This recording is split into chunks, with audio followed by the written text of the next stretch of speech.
as we get ready, I know UT got an announcement. Who else got an announcement today? Family Man got an announcement, Adante announcement, afterwards got an announcement, that was good. So there you Rob. They didn't get your salary today. I didn't get your salary. I want to make sure we give you this. Go, we got an announcement. Try to go and good. RC3, we good.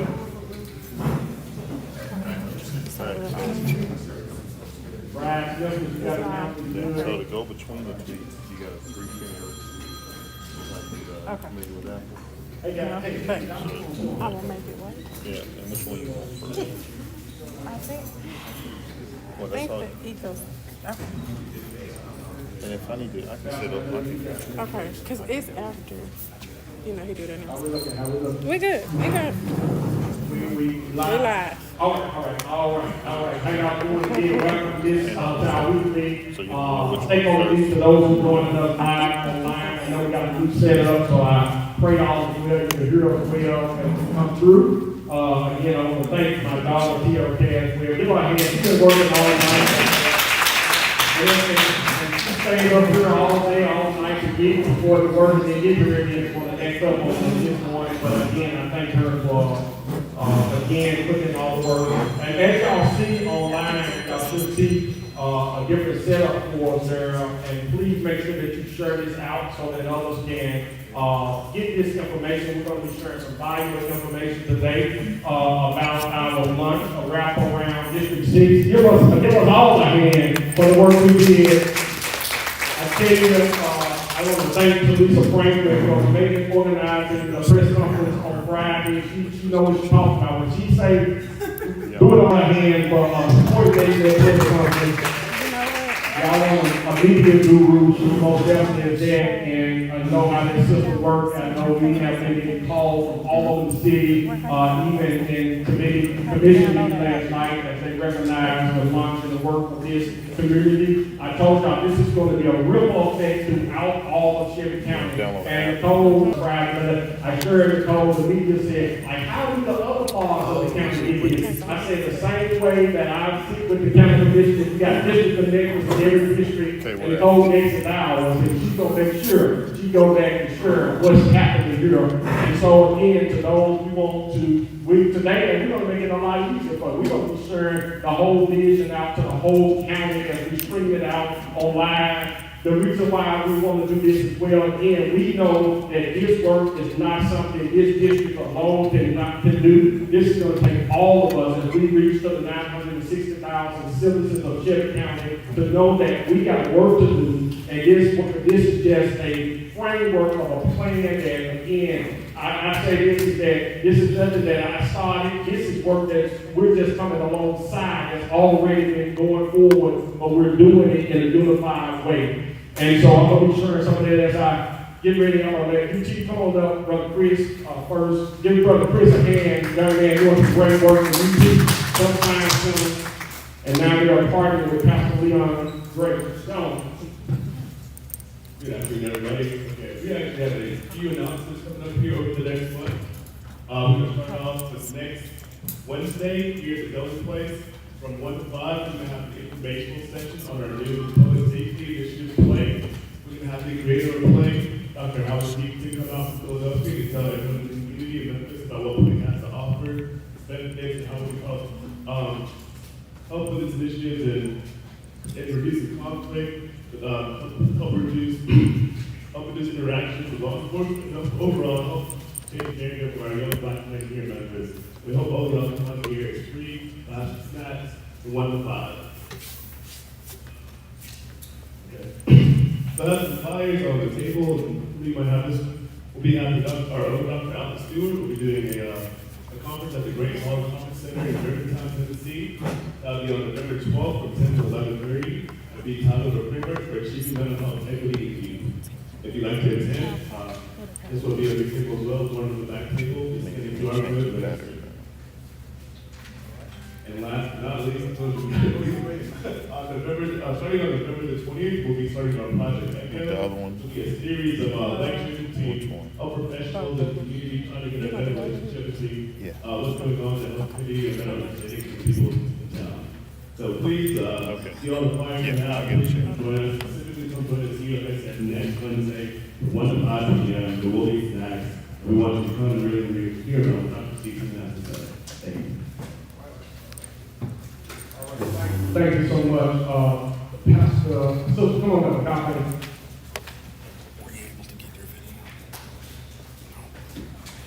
I know what I can do.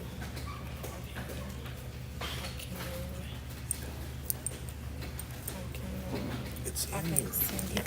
No, but I don't have my. Blessings, everyone. I'm Kristen Brown, and I have a relationship connector with Becoming One, agape relationship.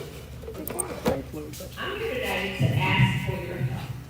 We need your help in enabling us to strengthen our community in the area of relationship. You all may be quite familiar with the fact that we do help married couples in our workshop. We have currently expanded to be able to help individuals as well. We need your help in getting the word out. We have flyers on the table. If you all would please scan those flyers and share. Share with those in your church, share with those in your community. So that on November the 15th and the So you use 16th, they will use be three able to fingers come swipe out up. with us and get hope that plan to spread throughout the community. We're hoping that each and every individual will come out and get the tools necessary to equip them to be better, equip them to be enlightened, equip them to be encouraged, to be the best them that they can be. So please join with us. Scan the flyers on your tab and then share them with everyone. In your neighborhoods, your communities, your church, your workplace, wherever. Thank you. Family Day. Hey, good morning, everybody. Randall Cheers, Family Band Enterprises, as well as Beyond Educating Foundation. I'm here representing both today. I'll do announcements first, my small presentation. Family Band, we have the flyers on some of the tables in the back. We're doing an apprenticeship fair on November the 20th at the Holiday Inn, University of Memphis. Please register. Go to familyband.live. As soon as you go there, the very first page will get you to registration. The tickets are very expensive. They're $0 and 0 cents. So make sure you buy as many as you can. So we're just trying to, we have youth that are in prison, 16 years and older. We have a lot of different apprenticeship programs. We have no competition. So if somebody's doing the same as we're doing, we don't care. Show up so we can start employing youth. We do a Thursday night men's call every Thursday.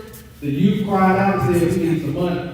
And so we said, okay, we believe in college, but let's get you trained up and get you some work. So that's what we're working. Secondly, Beyond Educating Foundation, every first Saturday, we're currently at Fraser Connect from the times of 12 to 2. So if you want to bring your youth out, your kids, your grown-ups, it doesn't matter. We're going to be doing, this week we're doing trouble-free technology. So we always have a guest speaker. Sometimes we have a health advisor. We have a few health speakers that come out. But we talk about technology. So we want you guys to come out on Fraser Connect on this Saturday. Lastly, Pastor Jones. Yes, sir, please. Hey, Pastor Jones, I may have lost what I need. You all said it's a problem. What you said?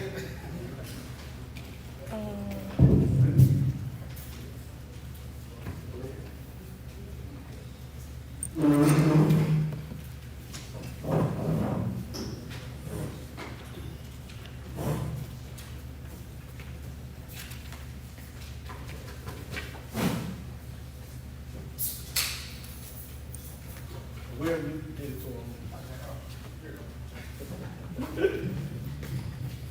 Pastor John, we appreciate what you do, even though my organization hasn't participated yet. Man, we want to give you guys a check for $5,000. All right.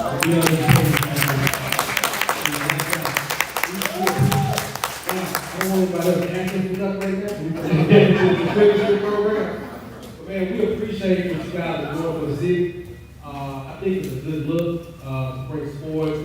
everything else that you do for the youth. I pass your hand, I see that you get away from families. So we just want to give you a piece of support from our organization. I know a lot of people don't know about us, but we're working under the radar right now to get things in order, prepare for quality. So I thank you, we love you, keep up the good work, Pastor. Go ahead, Pastor. Well, thank you so much, brother. I just thank you.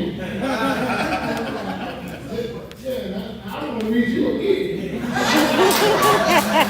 Thank you so much. Thank you so much. Bless you. And I just found out what you do. They got free classes like plumbing, HVAC, Yes.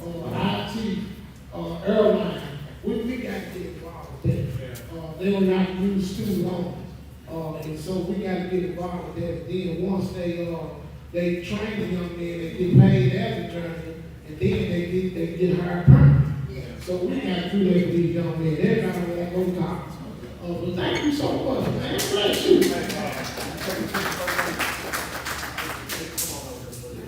Yeah, you know the picture. That ain't gonna be on.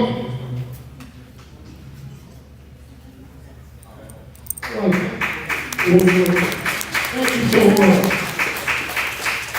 The day is just full of surprise.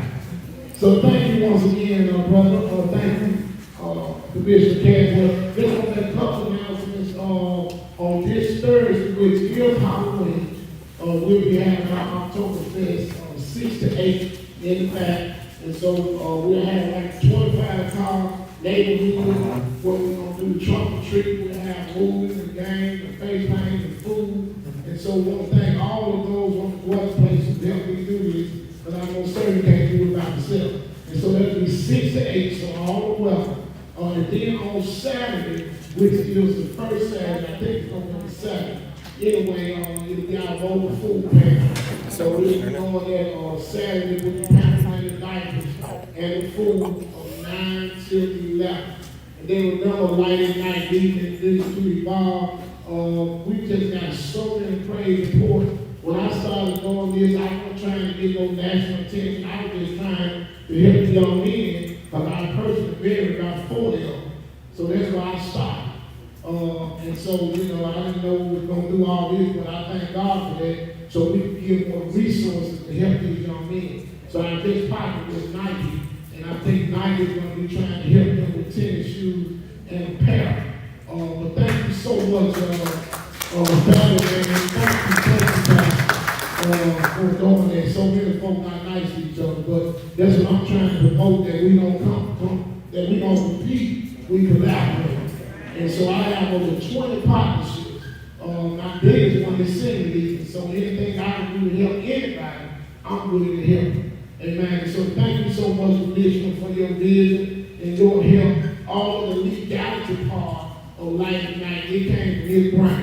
That ain't what I do. I do the people. And so I do the people. I don't know all the back office stuff, but he's talking. So we got to pass it on so everybody knows. We need everybody to be successful, because our people are hurting. They're hurting. Get it this Saturday, 9 to 11, the food at night. And also, it'll be in Mason next Saturday, 9 to 11. Everybody from the volunteer, make sure they get it on the pastor, because he's taking on the whole state of Tennessee.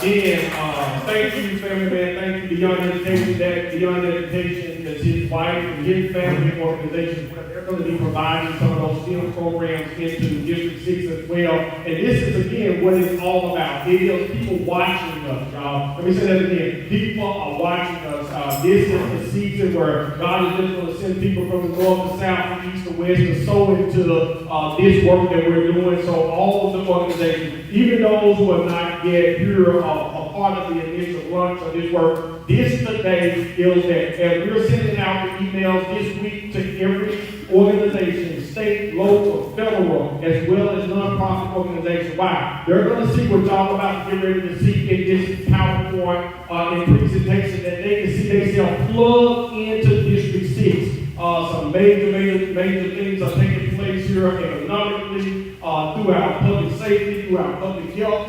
into our education initiative. So I'm so excited about it. Tiara, where we started? We're going to the video did we start here? No, we gotta start there. We're going to start here. And so I just want to, and I'm going to start here with ecosystem first, because I want y'all to see what this again, so I wrote my book, 16 years ago. No, I wrote the book about 12 years ago. This work began, I can say, intentionally in 2008 with Pastor Rick Floyd and Frazier. So it was about 16 years ago that we came up again to a debate of arguing, and he was saying, pastors is the answer to changing our community. I said, politicians are the answer to changing our community. Not knowing years later I'd be that politician, right? But how God knew, He put all these things in motion, how we came full circle to get here. And so over the years, from being invited years ago to Harvard, to go through with 200 years around the country, around community engagement, to being invited to the White House twice, around working with the Department of Health and Human Services, Department of Treasury, Department of Education, Department of Housing and Community Development, and the Department of Justice to talk about how do you build capacity back into your community. So I wrote a book some years ago, How to Become More Visible, Folk, and Vital to Your Community. And in that book, we talk about the 3 C's: how to communicate, collaborate, and connect. And y'all know the rest with the 7 P's: folks, parents, pastors, voters, politicians, proprietors, principals, and partners. This is what we've been seeing here. So just being blessed now to go from the grassroots stage of working in our community to being upstream now in this official position to represent all 76,000 stakeholders here in District 6. I believe that this work, and I was going to try to make this work be something that I took on Pastor, I guess his name on here. Andrew, Pastor Andrew, alone. And I'm going to say this here. So serving as a senior pastor formerly of Union Grove Baptist Church, I knew that work was something that I could not do alone. But I know I heard from God back in 2018 when He told me to get out of that position and get in my purpose. And I'm glad that I listened to Him.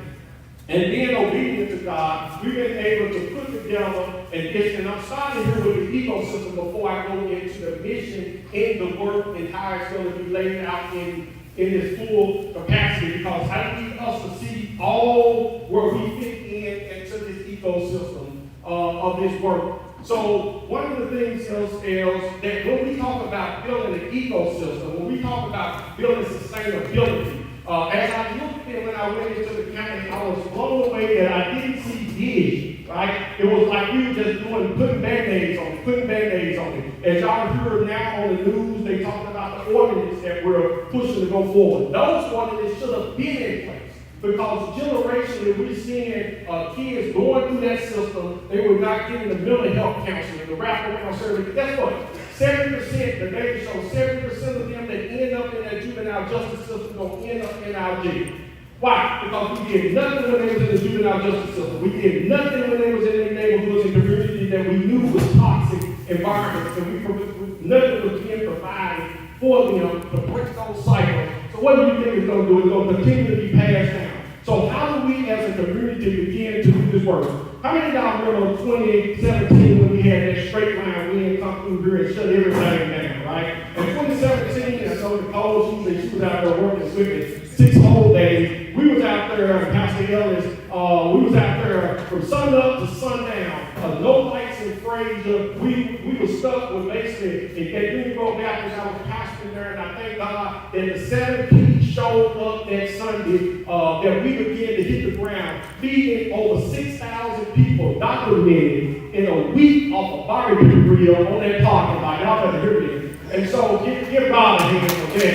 Because the community showed up. I remember when the politicians showed up about 4 days later, y'all remember, Pastor, with their stale potato chips that were going out the next day. They told Streetman, I ain't really calling him, but they said you can go on with that because the community is doing the work already. So I understood then that it was the sustainability of our churches and our communities that we can rely on if people know where to come. And even before that storm, after school program, I remember 2008, Nicole, you have to show up years in a around the baby store and said, Charlie, I'm getting ready to go work for the mayor. He's going to be educated, keep running when they had the highest level mortality rate in the third world countries right there in the 127. But we were able to lower that number because of that vision with Nicole there. And so now to see Nicole here as our district connected is because of all of those seeds many years ago that sold for their position. Y'all are hearing, yo, give them make room for you.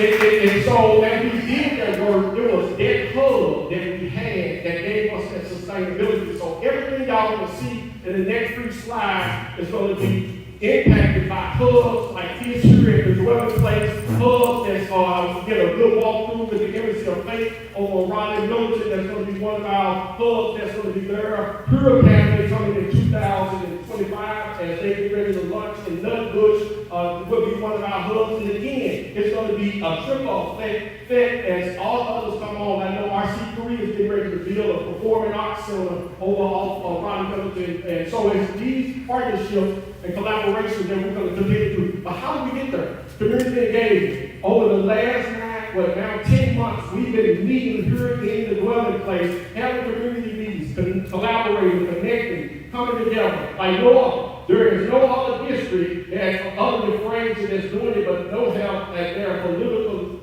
leaders helping to organize, bring together this community like we've been doing here in District 6. This is why we got the momentum. This is why we're moving in the fashion that we is. But we're going to be pushing that in partnership with the police department around our neighborhood watch program. So some of the, all of this stuff is going to be measured. All of these things are going to be, again, have outcomes and outputs to it. But when we looked at it in 2016, for example, before when Kirkwood came on with us, Pastor Leon, we started a new community. At that time, we had the largest number of youth going to juvenile court. We had 750 kids every year from 2016, 15, 14, packed in the back, going backwards, going to jail for the top 10 incidents in Raleigh and Fraser. So Kirkwood began, Blue Community began to work with the church to start the Fraser Outlet League and other things by coming together. We got that number down in 2017 to 250 kids, 2018 to 220 kids. So we see a 72% reduction from the top 10 incidents in this Austin Peay Station and no other where in the county. And then you wonder why the Maryland saw fit to sow the seed of bringing the youth and family resource center here. Why? Because they've already seen the community working together, coming together, and having a framework. So if we want to continue to see investments coming to our community, we got to continue to put outputs that bring changes to our community. So that is through our youth program, parent program. So again, these things, as you see, I'm going to be showing here on the screen, where you see you fit in, let's plug in. We got work that's going on with the youth and Light and Night, the dwelling place, the Embassy of Faith of University is doing after-school programs and working with kids there. And I know many others are doing it, RC3 doing some work with our youth. Parent programs, again, looking for those organizations that plug in. When we talk about we can't do this work, we're just trying to get our kids. This got to be a 2 and 3 generational work. We talk about evidence-based work. That's what Agape been doing for many years, and in that partnership with their family connectors and others to come in and plug in, working with our parents to get them connected. Again, it's going to take them investment. Then education, y'all. Education is not just in our schools. Education starts with us as adults. When we talk about just knowing the laws and knowing the policies and procedures around what we should be doing and can have in our community for that, such as LifeWise Academy. So LifeWise Academy educated themselves on a law that said that churches can go into schools and pick up children and bring them to their churches during school hours and have Bible study during school hours. That's education. That's education. So when churches are saying, what can we do? We got something right here in our community, one of the leaders for the whole county is our very own Pastor Crawdad, who's leading that work that said, churches, this is how you can be set up to make educated kids again. Using that time, not just where you read the Bible, but the Bible helps with literacy. And we talk about a school district where 75% of our children failing and not proficient in Conflict resolution, this is something, again, when we talk about why a lot of these children act the way they're doing, and looking at what Pastor Leon Johnson, this young man with UT just talked about, how do we help our young people and our parents get connected to conflict resolution to be able to deal with issues. Again, it's about education. Then mental, physical health awareness, again, looking at what Talisa Franklin is doing, we look to pull that in, especially with our churches, to be able to get them that mental health, first aid mental health, and that curve through that capacity, as well as ACEs training and other things. And then for those who offer after-school program, adult education program. Then this is the one I found to be very important to our community, is our partnership with our police department. Again, I just shared impacted data around what happened when we partnered with those police departments. But collaboration with law enforcement around community policing, we coordinate our Christmas parade and Easter events, all these other events. These are opportunities for us to continue to build capacity, relationships with our police department, but also data sharing and transparency. So we're going to do these hubs. If you don't know, and not only the hubs of these physical locations, I got JR here. Oh, yeah, JR. There you go. And that created our info hub. Y'all can see the code here on the screen at the end that allows us to send this out to all 76,000 of our residents, that they can be able to plug into any of what we're doing here in District 6. If they need services, if they need to be connected to resources, they're going to be able to plug in their QR code to get tied into this and know what resources are there. One of the things he created for us is an app that says if you provide any services, any support, if your church is doing anything, it'll be there on that app for these families and children to connect to. Also, our good partnership with the police department is continue to build on crisis intervention. How many of y'all heard about the crisis that this guy teaching? That crisis intervention, I know you know the police. We need all of our police officers trained on crisis intervention. Right now, in our community, we're dealing with high cases of mental health. We don't need regular police to show up at our house. We need police officers who are trained in crisis intervention. I've seen them firsthand how they work. And they're not dragging these individuals off straight to jail and taking them to Memphis Health Center and other places to get the treatment that they need. Because I'm going to tell you this, with 700 and some people in 201 hospital now with mental health issues, I tell you, we'll need not another person with mental health out of our community dragging down the 201 hospital. We're doing some work at the county level to intervene in that. But most important, how many of y'all been through Citizen Police Academy? 1, 2, 3. How many of y'all been Clergy Academy? And so we want to see more of our residents through Citizen Police Academy, more of our pastors through Clergy Academy. Why? Because it wasn't until I got in that room that I seen the other side of what police do. See, that's why the enemy can't trick me and tell me that the police is against me, because I know that they're the same brothers and sisters who stay next door to me. It's when we are not in a relationship that we have these things happening in our community. And we have been the example, y'all, in the North when it comes to other precincts on how community police work. We're going to continue to increase their capacity. Fourthly, being visible and valuable. Watch this here. That's what my book talks about around policy. So back in 2018, I'm going back and forth to Nashville, fighting for ACEs legislation to be changed. Watch this here. Using my own money, we got the receipts to have our lobbyists to change laws around what. Watch this here.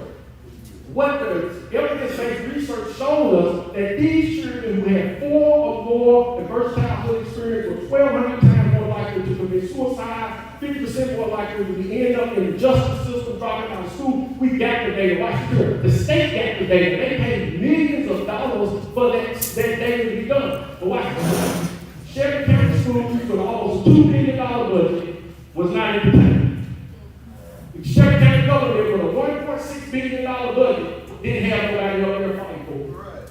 But we were yet putting laws and policies in place to lock these individuals up as if something is wrong with them when we knew what was happening to them.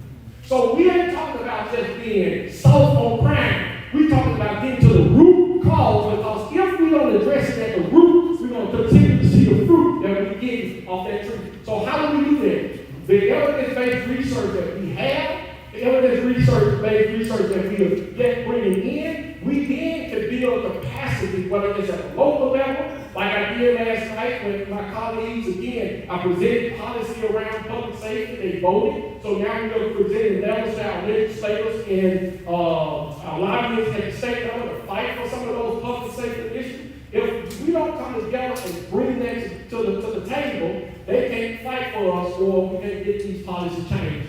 I'm telling y'all, it starts upstream, not downstream. We can do programs all we want, but if we ain't getting to the top to where we can prevent, and I'm going to use this analogy. What would you do if you got a troll going Vegas down the river? You know what we usually do? We go down the river and create a program to help the baby.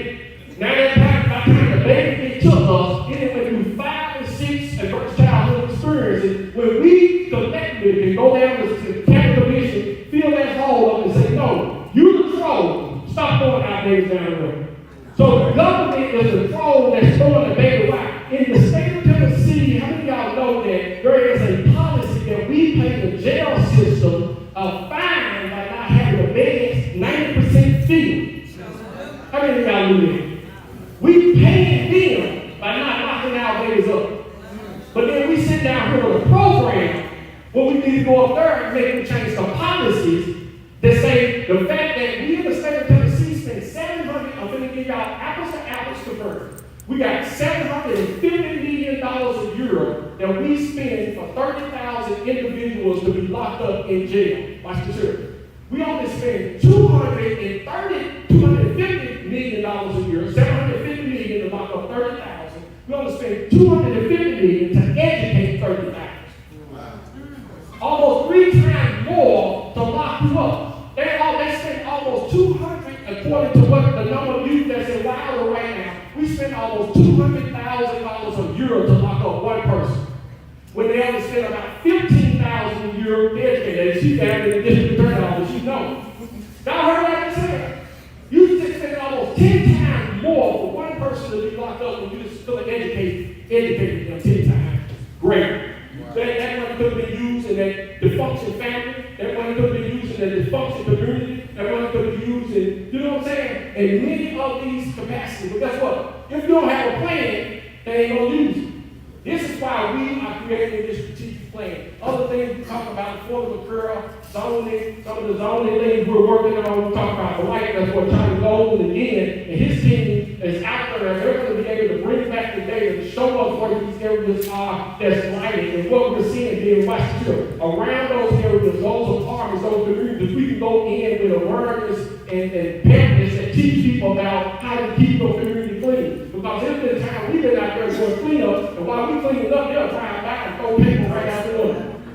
Because why? The mindset of people that's stuck in that poverty is just there, right? So how do we educate our community? That's what his team is going to be helping us. When they see these young men from their community, that's again, a good job, Tommy. Y'all see the news story the other day about how he's helping these young people who said they just came out, they know what to do. Now they come back into my house. So again, thank you for those. The next thing when we talk about economic development, y'all, again, training starts at home. How do we use these spaces? Like, you know, this sister over here, she's got our own texture, and it's like, how do we educate people financial literacy and give them the education and information they need so they can have an economic impact on our community? So we're talking about if you in District 6 and you offer job training and employment skills, one of the partnerships with Dr. Swift, with what's that New Covenant Church, he's going to be coming providing certification to our young men on forklift. He's bringing the forklift here, and they're going to be certified right here on those opportunities so they can go get some real job that's not just molding boxes, but they can go up there and make some good money taking those jobs. So when we're talking about Blue Oval, and these other jobs that's coming here, are we ready for them, or are we preparing our community to be ready for what's about to come with those jobs? And again, supporting our local businesses. That's what Ronald back there with Raleigh CDC. If y'all have a small business, trying to build a small business, doing business here in Raleigh, y'all want to reach out to Raleigh CDC. We're again supporting some of the efforts to help our business owners to get plugged in, connected with resources. Again, why is it important for us to take care of our business community? With that ecosystem, the more money we're bringing in, and I can say to my colleagues on the body to say, look here, right now when I started this role, ago, this district brings in about $36 million a year. The next 2 years, with all the development we got coming up the street, we just met with some new homeowners, getting ready to build some $300,000 houses right behind Methodist Hospital. We got the April family, they building a brand new subdivision. These black-owned developers are building in this community. Why they building these $300,000 homes now? They see a movement happening, they see a growth happening. So I'm looking at in 2 years, we had $40 million and $50 million. So then when I say I want 10% of that money reinvested back into our district, we growing, we're building. And y'all ain't seen nothing yet. One of the projects I'm excited about, and Governor Logan is going to come talk about it soon, is what's about to happen at their Raleigh Civic Center. Again, we're working with partners like YMCA to bring the YMCA to this community, other monthly retail and family coming into there. But one of the other investments that we made, and we're going to continue to make with our MWDE, making sure our minority and women-owned businesses are plugged in. I just said, we got $1.6 billion at the county. We got almost $2 billion at the school. We got almost $700 million at the city. And sadly, women and black business is probably like 2 to 3% of their business coming out of their money. Y'all heard what I said. We're leaving all this money on the table because we're not educating in ourselves to get the certifications that we need so that we can get in the game and be a part of getting some of that money. That's what we're going to continue to fight for. And then I showed you here affordable housing already happening. And lastly, in this ecosystem, when we talk about the change that needs to be made, y'all, we can't overlook the fact that children and families in this community wake up sadly every day to somebody's shot. And many times, sadly, it's right here in our neighborhood. And this is why I know we're going to feel next Tuesday, we're going to be at the Raleigh Community Center with the monthly game unit, the district attorney, U.S. attorney, and talking about some of the things they're working on and how we, as a community, plug in to address the fact we got a gang problem, y'all. We got Officer Perry back there. Officer Perry, we got a gang problem, Officer D. Yes, sir. Yeah, I know you can't say much, but we got a real situation happening in our community. We got to be plugged in. But most of that gang problem, let me tell y'all something. 70% of the individuals that's locked up in our state penitentiary got some type of mental health issue. Y'all heard what I said? 70%. And then many of them coming out of our community. So all they're doing is shipping them right up there. Go there and deal with it, but sending them up there. What are we doing as a community to be intentional about addressing that? So we have some of our partners, like I said, Youth and Family Resource Center right across the street. Not only with them, we just put $500,000 into the Youth and Family Resource Center for therapists. These therapists can be contacted to come to your home. These therapists can be on telehealth. These therapists can be in a group setting, and all of it, that's how they cost you. Free. But you know that taboo, nothing wrong with me. We got to stop acting like nothing ain't wrong with us. Something happened to us that we need to address, or we're going to continue to see this mess. And then accessibility to mental health and substance abuse. And then one of the most important parts, and then all of these things work, was a resolution that I put forth about a year or so ago using opioid. Wow. We sued opioid companies for over $200 million right now. About $20 million have came down to the county level. I put forth a resolution and thank my colleagues on the Sherry County Commission to put district connectors who are on the ground. Like this is government. So like as commissioners, we many of us, all of us part-time. But many of us are not out here daily doing this work. But to have district connectors like Nicole Daniel who are talking to every one of you all in our community, finding out the root cause of what's going on, what's important for me. Because being on a $1.6 billion budget, and we doing everything cookie club, right? We got Collierville coming in and saying, oh, give us the same public safety dollars that you giving Frazier. Well, Collierville not only have Collierville police, but they got the sheriff going in. The sheriff going, how do you think people see the sheriff riding around our neighborhood? Because he does. But they got it in Barclays, they got it in Arlington, they got it in Lakeland, a while we pay county and city taxes, but we don't have the same support on the ground here. So I'm saying, we don't need them, but give us the resources that you're giving for that so that we can put more resources in mental health, substance abuse, other programs and other things that impact the lives of our children and families. One of the things y'all going to continue to hear me argue and fight for, because again, I thank Dr. Al Stewart helped me understand my basis some years ago, is that we don't need deputy jails in juvenile court. We need counselors that are going to help the juvenile court. We don't need nobody walking around there. They got guns all around here. What are we going to invest in Durham? And that's the only place many of them might be calling the trap. So we'll continue to fight for that. And so with that being said, I want to say this is what that ecosystem looked like for us, the strategic plan. So people that are in this room, people that are watching us online, they can see that this PowerPoint that we just shared. I want you to see where you plug in, where you see yourself to help. Watch this here. Sadly, many times people don't want to move till they see some resources come. But knowledge is money. So after 16 years ago, I didn't see nothing. I was getting the street cases all across this state. Everywhere. Not a penny, not a quarter, not a damn. But look at God, because patience is strategy. And those that wait upon the Lord ain't gonna preach today, so renew their strength. Different six, God is renewing our strength. Because we waited on God for such a time as this. But it's gonna take collaboration, it's gonna take communication, it's gonna take us connected in a greater way. But then, before I go to the next slide, anybody got any questions about what I just shared with the ecosystem?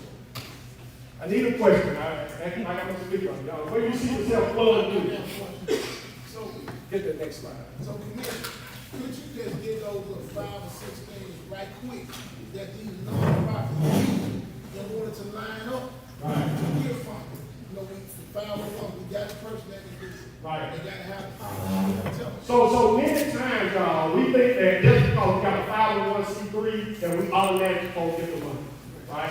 I got a grant, I got a plan, they need to give me the money. No, you got to have capacity to be able to show that the dollars can be there to that. YMCA, I can bring you up here to break it down, but I got to see it over the years. Before we were able to, as I formerly ran Legacy of Legend, Dr. Alfred School, when they partnered with me for the University of Tennessee, if they wouldn't have came in as a child, the executive director can be writing the check, can be doing the invoice, can be this. So they showed us how our infrastructure needed to be set up. We got somebody writing checks, the board chair doing the invoices, this person doing that. That structure has to be in place so that you can be able to position yourself to show you got the capacity. The other thing that made Dr. Stewart them jump on board to partner with me was I had my policy manual, payment procedures. Again, many times, whether we going out for federal dollars, which we will be pursuing a lot of, and I'll talk about that in the plan in just a minute, is that they look for the fact that are you discriminating, right? Do you have a policy that shows that you're not? And so when we talk about, it ain't just about who you know, it is important in some capacity. Because if I didn't know Dr. Stewart, I probably wouldn't have been at that table to begin that trajectory because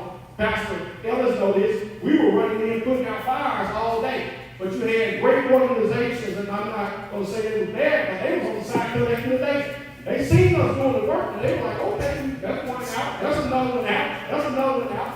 So because they were smart enough to collect the data, they were able to go out to the phone and show the people that were being helped. And that data of the work that we were doing was lining up with the epidemiologists, with the health department and with the police department to show that change is happening over there. And they just said we was a part of it. And they got in when they fit in. So now we are coming that way. We are coming with the data. We're coming with the capacity of what it's going to take. And the change that happens started with this rule. Started with those who are partnering and collecting this data and working with us to show the outcomes and output that's in there. I say this, y'all. So my season of going out to the grants and getting it for what I was as a nonprofit executive director, that's gone. This is my season now to help those who are, because he said, the faithful over little, I make you ruler over much. And so now it is my season to make sure that we are putting our people who are doing the work in position to be able to be sustainable in their work for the change that we want to see. But again, how do we become sustainable? When we can show the Department of Justice that you can put 9,000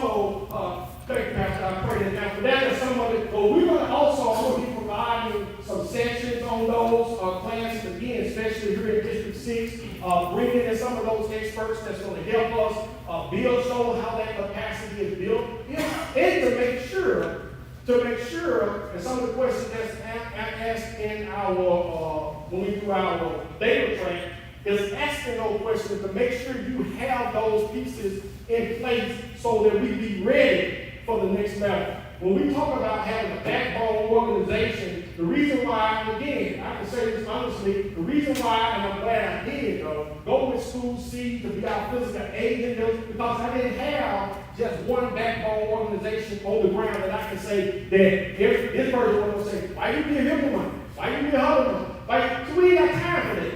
We got too much work to do. Our kids, I don't know about y'all. I stay here in the neighborhood. I hear the gunshots every night, Charlie. Every night they shoot. And I'm sick of waking up to somebody dying or dead in our community because we arguing about whose name is going to be in some place. Yes. It's all about name. We're going to wrap around District 6. That's our name. The district work done. And so when we talk about the wrap around, any other questions to that point?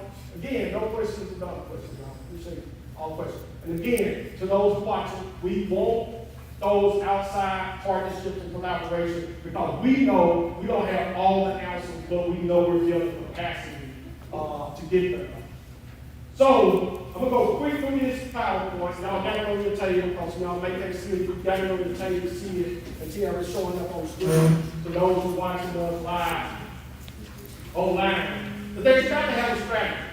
You got to have a plan. It's one thing to have that ecosystem, but how do we fulfill the purpose and plan of that ecosystem? What's your mission? What's your plan as a community to bring about that change that we are looking to do? Again, for those who don't know, District 6 is unincorporated Shelby County to the north. I see some of my unincorporated people here. All of Raleigh and Nutbush to the south.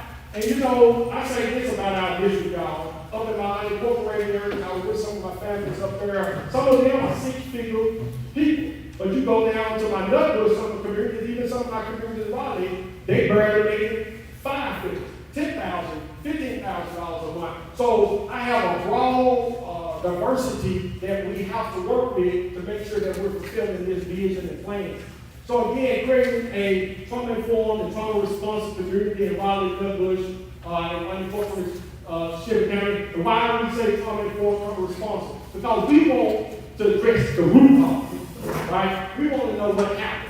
Again, we can only do that by working with our 7 Ps to mitigate versatile experience and promote safety, health, and nurture communities. Again, I can't tell you the number of training, over 10,000 some people that I've done training with, and just quiet as kept. I have people that's in professions that's supposed to be helping me.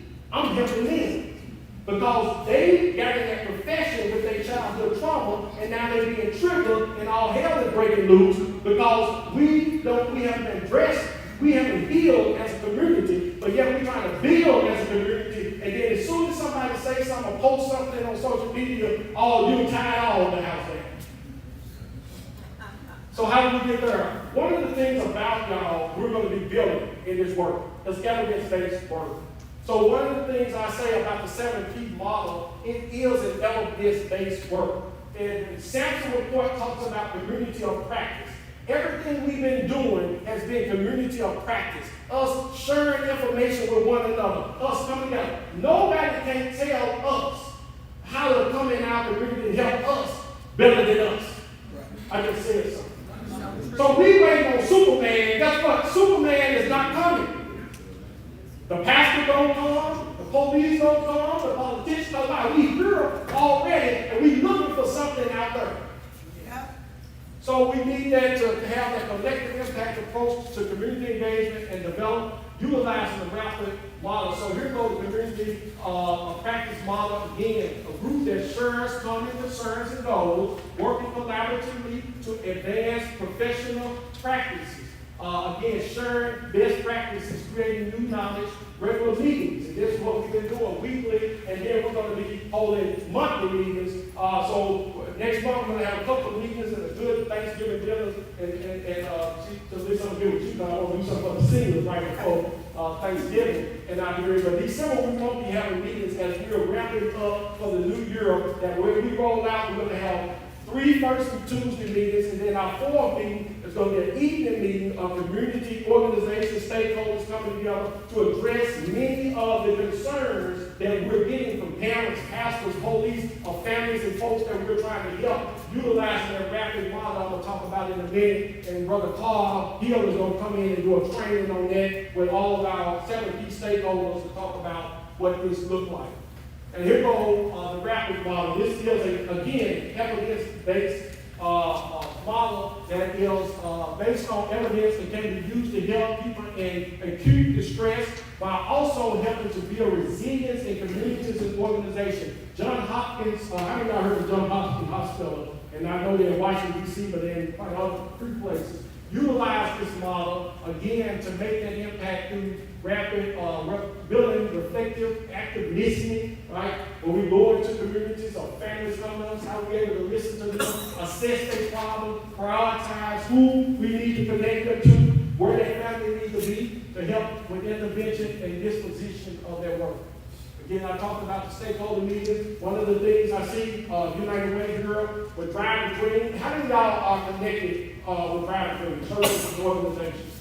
Good. And we want even more. If you're not connected to their family, raise your hand right there. Y'all want to leave that brother right there with United Way Drive to Dream. That is one way that when we talk about their families that we touch, that if they come here for referral and dwelling place, and he referred them to RC3, and they're going to help them with housing, and then now we're able to track, and then when we say, how do we help that family, or did we help that family, it'll show that that's been completed and that their family has been touched. That's one way we're going to track. Another way we're going to track is through school season. Some of the data and organizations that signed, many of 9 organizations so far have signed MOUs with us that work will be, again, tracked in that data system. But then the other one is that we're partnering around a system called CoActionNet. CoActionNet is going to allow us, again, to work in a collaborative way, support those families with a holistic approach to get there. How does this all happen? Through our partners, public, private entities, again, schools, children, families, seniors, programs, after school, tutoring, parent, extracurricular activity, job training, all those things I talked about in that ecosystem. But then here go another evidence-based model. So this really within our one plan. So when they say, are y'all evidence-based? We got 3 evidence-based models within our plan. So our strategic people that we're working with, a couple of them, that's going to be building out, helping us build out our strategic plan, our grant application process, going to have this in their work. And many of y'all already been doing it. I guarantee you've been doing it, but you have not been using this model in a sense to show that this is what I've been doing. When you talk about this, Dr. Burks, the work you've been doing with mentoring those kids, when you look here up and they talk about in those early childhood years that you providing, again, adolescents with mentors and that type of tutoring. But now when you have that as part of a bigger plan, Dr. Burke's working there at Creighton High School, they have a parent and needed services. What I want to see us doing, y'all, Dr. Burke should have to go in her pocket to help that family with diapers, because we got a diaper bank right here. We got collaborations and partners that can, again, allow us sustainability by sharing resources, sharing knowledge, and sharing our approach to, again, help that child get from cradle to a career, to a job, and greater supports that's to come out to them. So again, this happened through communication and marketing. A lot of it was Lisa Franklin. We have another gentleman, Calvin Sanford, going to be doing. He's going to be going around to our different organizations and, again, doing videos and telling a story about the work that they're doing, sharing that out to our community. It'll be on our info hub. So when people want to see what's happening, they're going to see Light at Night. They're going to see RC3. They're going to see Gold. And they're going to see Pastor Andrew and these other family McCann organizations that they have that they can connect to in this community. But also, y'all, it's going to take all of us. It's gonna take all of us. The day of pointing fingers saying the parents are the problem, the pastors are the problem, the politicians are the problem, but no, the village is the problem. Come on. If the village ain't healed, we can't be it. You know, they often say, and I know some communities say, we talk about it don't take a village to take a good parent. Well, what's the parent got raised in a bad village? I just said something. And that's what a lot of people that don't look like us say all the time. I'm in that field. I'm in Middle Tennessee and in East Tennessee doing these trainings, and they're like, oh, man, ain't nothing wrong with us until they realize it is something that happened to us that make us think the way that we think. So the 3 core things, I'm going to tell y'all why these are so strategic and why we will always be in the resource of addressing these issues. Public safety, public education, and public health. How many of y'all know what's the role of the county commission? Public health, public safety, and public education. That $1.6 billion is all 3 of these issues. So when we talk about how do we make sure those resources are hitting the ground every time, I'm in those meetings, I'm talking with our director of the health department, I'm talking with the sheriff, I'm talking with the juvenile court, and saying, if you're doing this, have you talked about the Leon who can take that young man? Then we're going to talk about how we're going to go out for resources and more grants, which, for those who don't know, we just put in the budget to have our own grant department in Shelby County government. Never been happened before. All of these entities go out for their own grants in their own silos. Sadly, this is why it's happening on the grant. Because we do it in government. I was blown away as somebody who did trauma to see that all 3 of them entities went out for trauma and ACEs grant instead of coming together for one and working together to say how we do. It's going to get in the model. So for those who know the training that I went through back in 2012 with the Obama administration around collective impact workers, was Obama model. Now, all those 5 departments I just announced at the beginning, Health Department, Department of Health and Education, he said, if all of these resources work together, we can go in these communities that have these biggest issues and drive the resources down. I want y'all to see what's happening, y'all. But y'all need to know this to be able to do this work effectively. Because anytime you look at us locally and then say, the local politicians is the problem. But thank God I bring knowledge for Ohio. So sitting in the White House, we was talking about how these French fries are being cooked at the Capitol. I want y'all to look at this. So look at my hand as French fries. And at the Capitol, they say it's a 3-generational problem. We got to have grandmama in these poor communities. We got to have the mama in. We got to have the children in these communities. So watch this here. Health and Human Service and all of that is cooked in the Capitol. And then the Capitol, they cook these French fries. And then what they said in the Capitol is, we need to keep them fried before we send it to the state so we can watch what the state gonna do with them fries.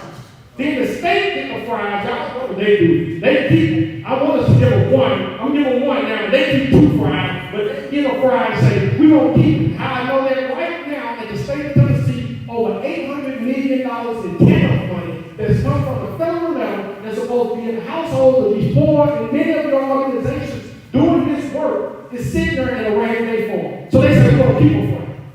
Then, when they keep them fried, they send it down to the municipality, right here, where us locally, guess what they say? Well, we're going to give Leon a $5,000 grant, but we're going to keep them fried to see how he's going to do the $5,000. So now when they hit the ground, y'all, the 3 generations, unless we are working together as a community, we just lost all the food in the field. So watch this. And you wonder why a parent would say to a child, those who know this being out there, would send their child out to steal a car or do some type of crime. I couldn't get you, baby.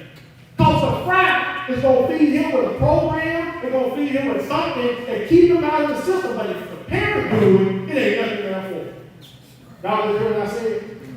And then, I know it because I'm sitting down there and we saying, we don't have enough money. But I just watched trillions of dollars get in the budget, but we talking about $1 billion here. Something ain't right about this equation. So those are our strategic focus, our goals and objectives. Again, making sure we get more families trained on ACEs, making sure we increase the academic outcome for our students. Again, working with Commissioner Love, working with programs and our principals that like high intentional are we? For our churches to have mentors, like mentoring, what's your organization called? Mentoring the vision. Can you use some more mentors to come around here? And I guarantee you, it's some black parent or somebody sitting somewhere that wants to be in the school helping their child out. But then guess what? If we ain't organized, if we ain't strategized, mobilized, we ain't getting no children, no mentors that they need. And then provide parents with training and resources. I'm telling you, it's organizations that are here and parents that are in need of family man.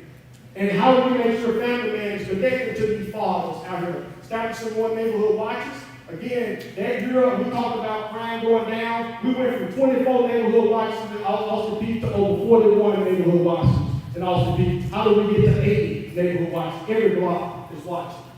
Lunch Community Beautification Project, some of what we're going to be doing with Golden and his organization. Again, connect with youth to after school activities, something that University is helping us lead with, other organizations are doing, and so forth. And y'all see that in the package. Reduce crime, especially property and domestic violence. Some of those crimes that we're doing around property, y'all going to see it when the city of Memphis is about to come out with more cameras. I was talking to some of our business about how do we write it off freight responsibility to get more cameras that are hitting our Metro PCS stores. How do we make sure that we are intentional around, we visible out there again, but offering job training for our youth and young adults. These are some of the things that we're doing. Better health outcomes is what we're expecting. Crime reduction, improved education, outcome, and increased economic development. I remember, y'all, some time ago, when before Nike came, there was Next some company getting ready to come in. They said, we're not moving into Fraser Raleigh because it's too much crime. But then when we did their work 2016 on, then you see Nike come because they start seeing those numbers and reduction. They see the community doing the work to address that root cause issue, and that increases our economic impact. Our initial funding is $600,000 that we got from our capital division. Y'all can give that a hand again. That's that seed money, y'all. That's that seed money. And then additional funding is seeking public and private funding. Again, this plan from this year to 2030 is the plan, our long-term goal to get there, to how we get there. And so, again, the definition, community facilities providing resources to serve. These are what the resilient hubs will do. Connecting residents to resources. Again, I want y'all to understand this now. Resilient hub for District 6 is not just a building. It is information on our QR code that these families are able to connect to these resources. We got these buildings as those additional hubs. Long-term is, again, that these sites are able to get, I'm going to be fighting for with federal level to get generators on some of our buildings, as well as some solar energy. So if anything tragedy like what happened to us then with Fraser, we are having space and places that we can go and families can be there getting what they need to do this work. That's some of our guiding principles. Community action and pilot programs, again, organizing neighborhood captains, that's something that we're going to be pushing to do. For emergency response training, integrating, just in case something major happens, how do we make sure we got grandmama and the seniors off our block and got them the help that they need through this service? Making sure that you're going to have access to Wi-Fi. I'm going to tell you one of the important things that happened with us, we were able to get generator trucks in over there and had people on oxygen. If they would have had those generator trucks, they didn't know how they were going to live during that situation. And then we bring it to an end. Again, conclusion, call to action is to, again, recap the planning goals, focus areas, and expected outcome, encourage the community members and partners to join this initiative. We need more people to be here with us. That's my information. Those who are watching us online, you want to reach out to us, this is how you can connect with us. Get plugged in, that. Thank you all, and let's go. Give yourself a hand.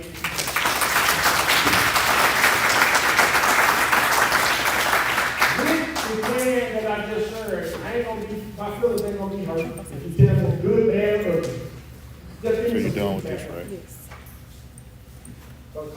Commissioner Caswell, I just want to let you know this is probably one of the most comprehensive set of programs and models I've seen attempting to be implemented in a community. So my hat's off to you. This is amazing. And then the last piece is for people to understand that there is no endpoint. This is a journey forever. Yeah. And you have to stay involved, engaged, and you need to work it as if this is your livelihood, even though you're giving back to the community. So again, my hat's off to you. Thank you, sir. As I said, good man leaving an inheritance for his children. For us, what are we leaving our children? And that's why this work is so important. Man. I just had a question.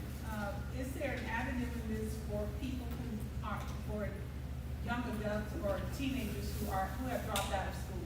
Yeah.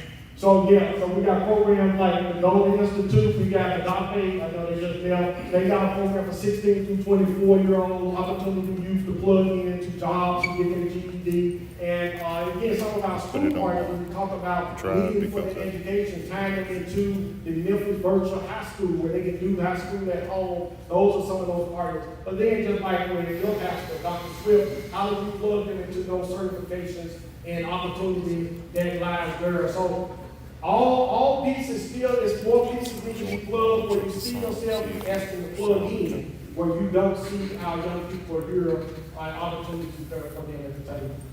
Yeah, I would like to echo and co-sign on the sentiments of this gentleman. Congratulations. This is really hope for our community, and I would just leave you with, put me in the game, Coach. Yes, sir. Yes, sir. We appreciate it.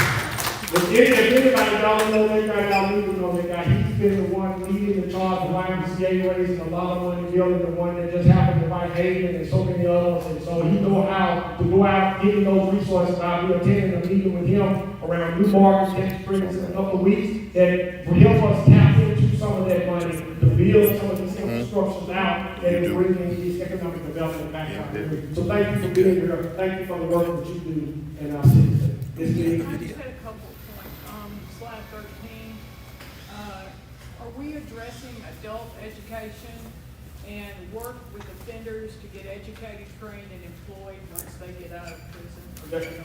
Yes, ma'am. Yes, ma'am. I know this is you want to count. We had our director with us at the press conference the other day. He is one of our key partners in this work. So again, understanding that all of the resources that the county has, that's all the resources we have. Also with our partnership with some of the city, they re-entry programs. And again, for those who say, well, I can't get to Hope Works or wherever to get it, they'll be able to go online with the Memphis Virtual High School and do their high school diploma online to finish their education pathway as well. For those who need to be in person, we're going to have those spaces like here and those also at MCF Faith and other places throughout our community. I know Brewer Academy, that's going to be another which is looking forward as well, working with those parents and families who need to continue their education and training. I'm hoping that the work that we do with our children and families as babies lead to more parents who want to follow suit and get that help. That's good. If you have another one, please. You good? You have another question? Okay. Yes, ma'am. Hi, my ministry organization is Freedom Family Homeless, and we're providing transportation for job seekers to get back and forth to work. So my question is, how do organizations like mine stay connected? Yeah. Stay informed with what you're doing, stay abreast? How do you do that? Yeah.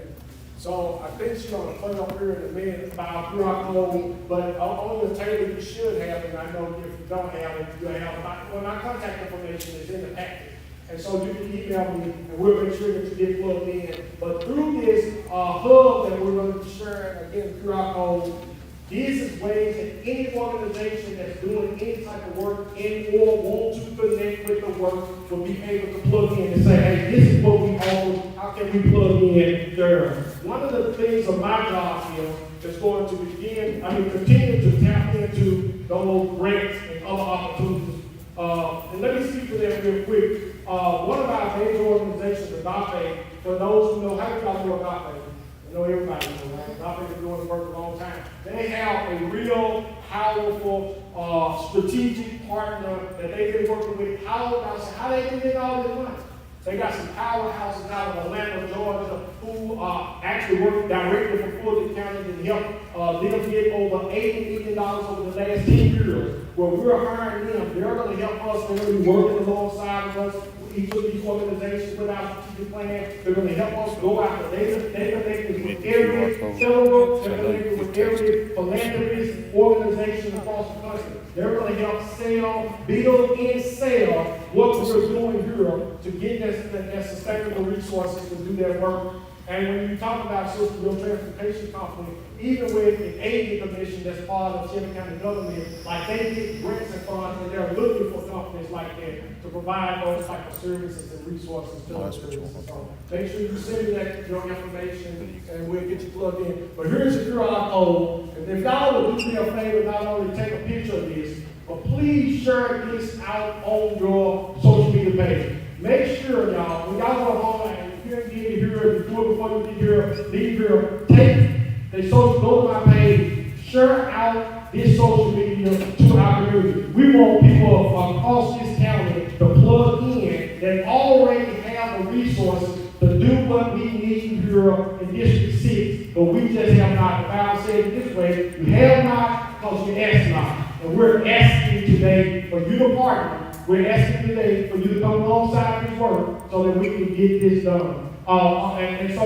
when we talk about things of community engagement, one of our big community engagement that's coming up too in December the 14th is the Christmas parade. So if your organization and want to be a part of that, we're going to have a tree light in the Christmas parade. Lisa Franklin is organizing and mobilizing, strategizing, working too with our schools to make sure that our young people are at the table with their voice on what they want to see for the Christmas parade. So make sure that you get with Lisa Franklin so it's going to tree light on me that Friday before. Friday night. Okay, you want to say something? Absolutely. Thank you so much, Commissioner, for all you do. Listen, it's going to be Christmas in Raleigh, y'all. I'm telling y'all, it's going to be crazy. That Friday night, we're having our tree lighting, which will be on December the 13th, and the parade will be the 14th. That morning, listen, we need everybody, all hands on deck. And then, of course, that night, we'll actually have our Legacy of Legends. We'll have an event that you guys can support as well. So if we have your information, I'll shoot out an email to you all. So you'll hear myself or my sister, Lady Beverly. She's really big about making sure we send a lot of correspondence out. We'll get those emails out to you so that you can know if you want to participate in the parade, you want to be a sponsor of the parade, or if you want to just be about whatever you want to put your hands to. We need volunteers. It is critical, y'all, that we have volunteers to really pull this off the way we need to pull it off in our community. Thank you so much, Commissioner. We're going to get Channel 5 like Hickory Hill and have Channel 5. Hickory Hill and heaven. Okay, so let me tell y'all. So for the last 3 years, and it's because of Commissioner, y'all. Yeah. For the last 3 years, I have been the Bluff City Christmas Parade in the Hickory Hill community. Well, Commissioner kept saying every year, we need to do this here, we need to do it here. Well, we're doing it now here, and so many of y'all know that I'm on Channel 5 on Tuesday mornings, and so we will be able to make sure we stream it live again. So it is going to be imperative that we all have a good time, and I'll send out a link of kind of what to look for. But so yeah, we'll have all those good resources. Then you should tell everybody all day now.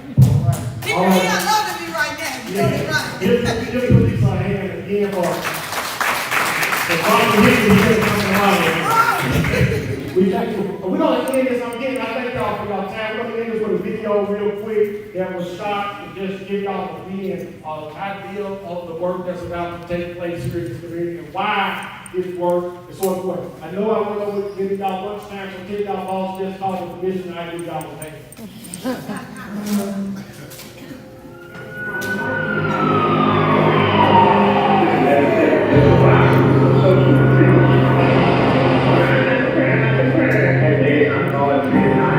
Businesses, families, children, all impacted by the crime plaguing the city.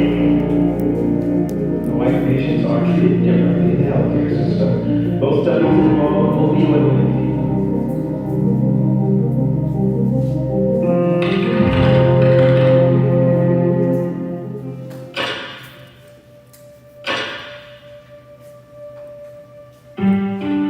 Introducing the WrapAround District 6 Resilience Plan, a groundbreaking initiative led by Shelby County Commissioner Dr. Charlie Caswell Jr. This comprehensive program isn't just another Band-Aid solution. It's a complete transformation for Raleigh, Nutbush, and unincorporated Shelby North. We're tracking public safety, health, and education with an innovative approach that brings together the 7 B's: parents, pastors, principals, police, politicians, proprietors, and partnerships, using evidence-based strategies like the RAPID model. We're not just dreaming of change, we're making it happen. But we're not alone in this fight. We're proud to introduce our 10 dedicated partners, each committed to driving this transformation. Together with these partners, we've created an info hub, your digital gateway to our initiatives, events, and volunteer opportunities. Ready to be part of the solution? Scan the QR code on your screen now to access the info hub. Learn how you can contribute to reducing crime, improving health outcomes, and boosting education in our community. Share this on Facebook using hashtag WrapAround District 6. Together, we're not just facing our challenges, we're overcoming them. Let's make District 6 a model of resilience and success. Scan, share, and be the change.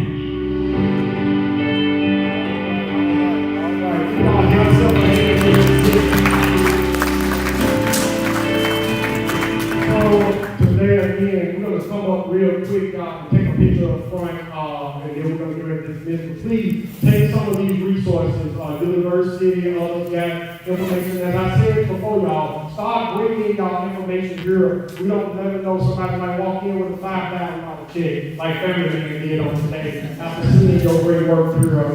Thank y'all so much. I can't do this. This is not, please understand. So, and I say this real quick, y'all. Please understand that even as this work go out, if the media only give us this much information.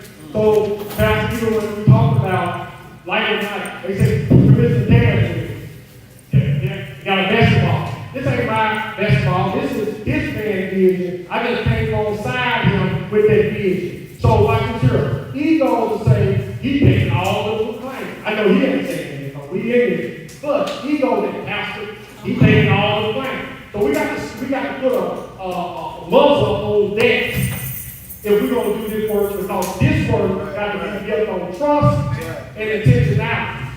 And it takes all of that for us to be able to bring the change that all of our citizens around this community and around this county need to see. So thank y'all so much for coming out today. Come on up, y'all.